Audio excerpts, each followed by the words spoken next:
আসসালামু আলাইকুম, শুভ সকাল। কেমন আছো বন্ধুরা? আশা করছি ভালো আছো।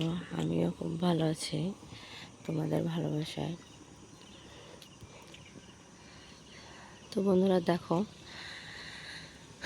হালকা কুয়াশা হয়েছে,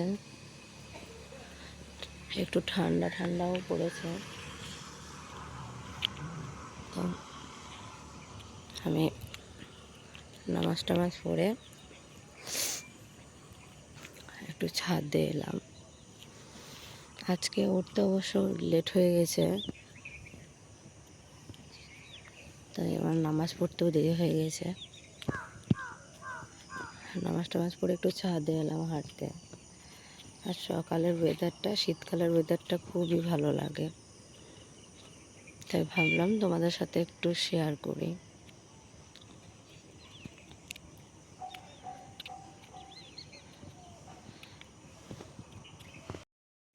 শীতকালে সকালের আবহাওয়াটা না খুবই ভালো লাগে। আমাকে শীতকালটাই বেশি ভালো লাগে। শীতকালে সব রকমের শান্তি আছে।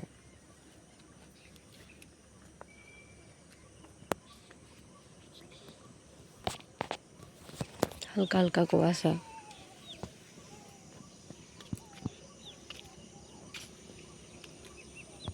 তো বন্ধুরা দেখো, আমার ঘরে লাইট বন্ধ আছে, ছেলে এখনও ঘুমাচ্ছে। লাইট জ্বললে মানে ছেলে উঠে যাবে। ছেলে এখনও ঘুমাচ্ছে। ঘর অন্ধকার করে রেখে দিয়েছি, ঝাড়মার দিয়ে দিয়েছি। এখন ওখানে পড়তে বসেছে। সকালবেলায় বাজছে এখন 6:16। ওকে একটু পড়তে বসিয়েছি। যে সমস্ত ঝাঁটা দিয়ে নিয়েছে। এখন একটু হালকা হালকা কুয়াশা আছে। বাইরের ওয়েদারটা দেখে এলাম, কারণ একটু হালকা হালকা কুয়াশা হয়েছে। এই যে ছেলের চোখের লাইট পড়লে উঠে যাবে। এই যে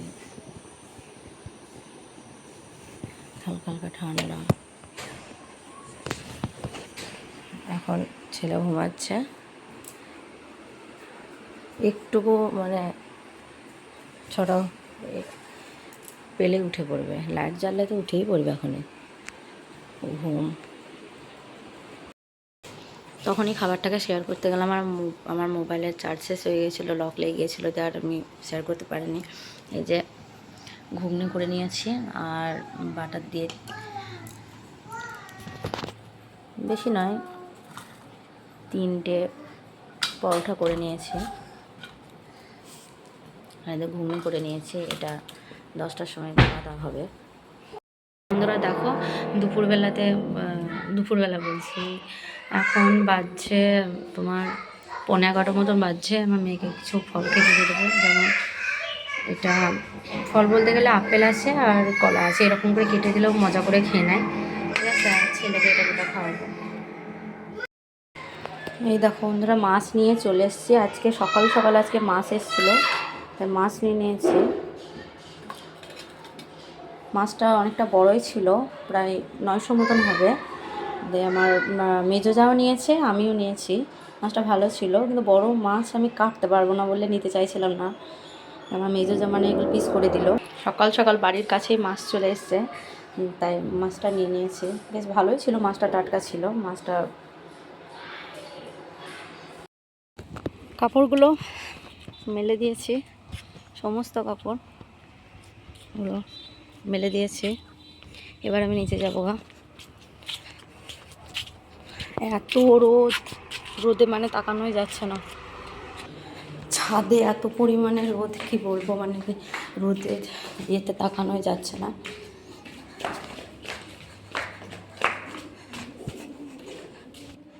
তো বন্ধুরা দেখো, আমি ছাদ থেকে একেবারে সরাসরি রান্নাঘরে চলে এলাম। সেই তখনই ব্লগ করেছি, আর কোনো মানে কিছু শেয়ার করতে পারিনি আর কি। নতুন নতুন তো মানে অতটা বুঝে উঠতে পারছি না যে কি করে কি করতে হবে। মানে একটু অসুবিধা হয়ে যাচ্ছে। সারাদিনের ব্লগ মানে শেয়ার করতে গেলে দেখছি এইদিকে আমার মানে পুরোপুরি লেট হয়ে যাচ্ছে। হ্যাঁ, তো যেসব ব্লগার দিদিরা, তারপরে ভাই বোন, ঠিক আছে, যারাই বা ভিডিও করে তারা কি করে ভিডিও করে, সেটাই ভাবছি। একটা ভিডিও করতে গেলে পারে কত পরিমাণ মানে যে পরিশ্রম করতে হয়। করছি, আস্তে আস্তে করবো, দেখি কতদিন ধরে রাখতে পারি। যাই হোক, আজকে আমি কি রান্না করেছি সেটা শেয়ার করছি। তো বন্ধুরা দেখো, আজকে রান্না করেছি টক দিয়ে মাছ, অল্প একটু কচু সেদ্ধ করেছি, এই ভাত। আজকে রান্না করেছি টক দিয়ে মাছের ঝোল, তারপরে ডিম আলুর ঝোল করেছি, তারপরে এই যে ভাত, আর অল্প একটু কচু সেদ্ধ, ব্যাস এই দিয়ে আজকে হয়ে যাবে। আজকে যেহেতু লেট হয়ে গেছে, আজকে কিছু করতে পারিনি, একা মানুষ আর কি আর করব, এই সব রান্না। তো যে কথাটা আমি বলছিলাম, যে আমি যে কথাটা মানে একটু আগে বললাম, ঠিক আছে, যদি কোনো সে কথার মধ্যে যদি কোনো ভুল হয়ে থাকে তাহলে পরে আমাকে সরি, আগে থেকে বলে দিয়েছি, যেহেতু নতুন ব্লগার তো সেই জন্যই বলছি।